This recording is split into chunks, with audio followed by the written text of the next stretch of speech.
Hi, welcome to another episode of Rewind Time with Brandonwound Pickups. Thanks a lot for checking out this little show I have. I just simply explain the pickups that come through the shop and show you what's wrong with them, and I fix them and I show you the end result. Today's really interesting. We are going to look at some, I almost dropped it. Can't do that. We are going to look at some Diamond gold foil pickups.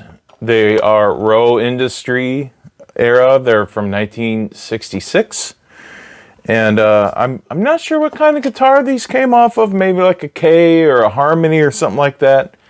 But these are really awesome. So here we have the, four little parts of gold foil. We have the little pulls, and this is the bridge, so it has this really cool riser that was made. And all three of these are dead. These usually go dead from just plain old, I want to say corrosion with the connections, just old age. They basically, here's one that I've taken apart already. Right here, this is your core with no wire on it. You have the magnet in the center. It's glued onto a steel base, which is the bottom of the pickup, and then you have the top of the pickup, which is a real thin, phenolic type of plastic, and it's kind of, I'd say, brittle. If you put too much pressure on, either way on these side flanges on this bobbin, they would crack and break. And then you have to reglue them, and, good luck doing all that. It's a pain in the butt. And a lot of mistakes that newer winders, the new winders on the block, what they do is they have these one at a time hand winding machines, which are fine. But the problem is with these, it's imperative that you have, a sandwiched end piece that are protecting these flanges from bowing out from the tension of the wire on this coil. And sometimes, guys or whoever's winding these use too much tension, and these flares, they just flare out and break. And and if they are flaring out without even breaking, but they're just flared out, you try to put the cover on, it doesn't go all the way down. Believe me, I've been there. I've done it years and years ago when I first started winding. I kind of had to find all this stuff out on my own. I didn't have a journeyman, so to speak, teach me all the little ins and outs about these rascals.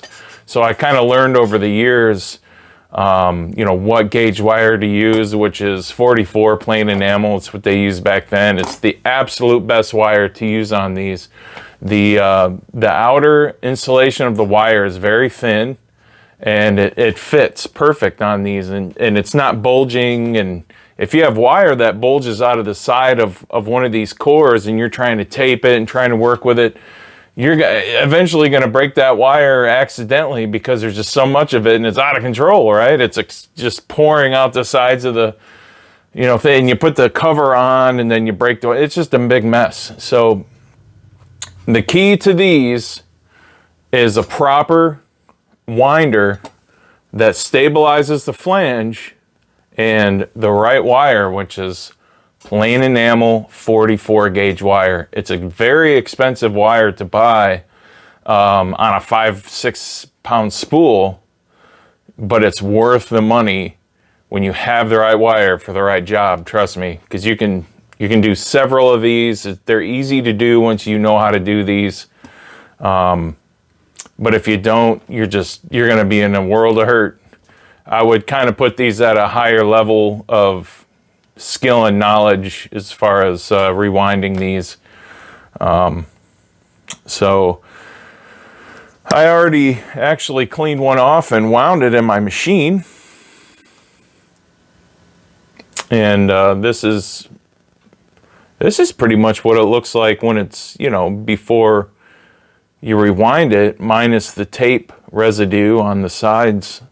But it's pretty much the same. You can't really tell it was rewound other than it's nice and fresh and new wire. And I will be rewinding the other two, and I'll show you what it looks like on the winder. And I know you've seen other examples of that before, but we'll show you again, and we'll get these going. Usually you want these to read around 9 to 10K. That was the usual output of these. Sometimes 11K. It just depends. Since there's 3 of these, of course we'll do the bridge, you know, maybe around I don't know, 10, 11K, and then less on the middle and less on the neck, just to balance it out.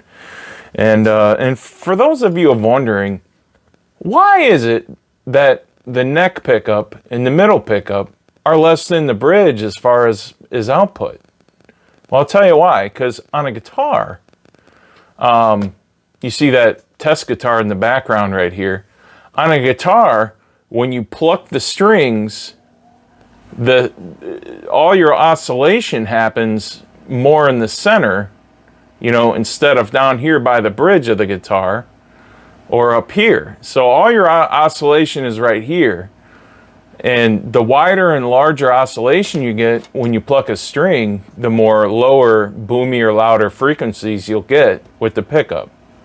So you want the pickup in the neck position of the guitar, and I'm pointing to that red test guitar back there. You want that pickup to be lower output to balance the bridge output, because there's less oscillation, less low. That's why. Just go to any guitar you have in the house and try it, and you'll see you'll know what I'm saying. You'll see what I'm saying, hear it too, whatever. Anyway, let's get to work on these pickups. Okay, here we have the gold foil mounted onto the winder here, and it has a tailstock. That's the key to these. You want these to have a tailstock to, like I said, to protect the flares, the outer edges, the flares of these pickups when you wind them. So I'll go ahead and mount this thing on, and we'll get this thing started.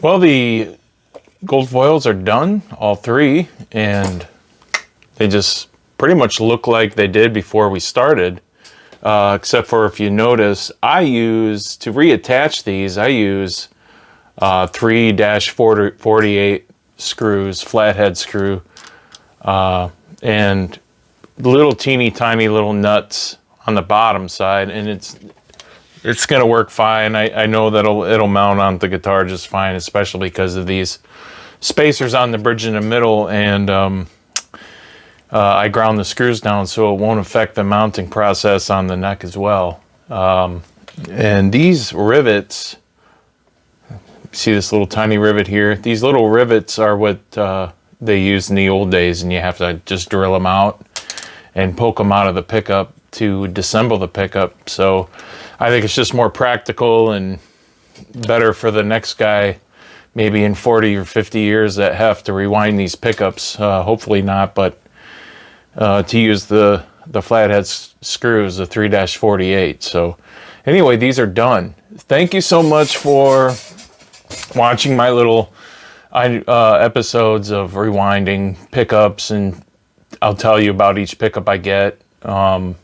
I know it's not a very long episode. It's not a high dollar production. I don't have a pristine, clean shop.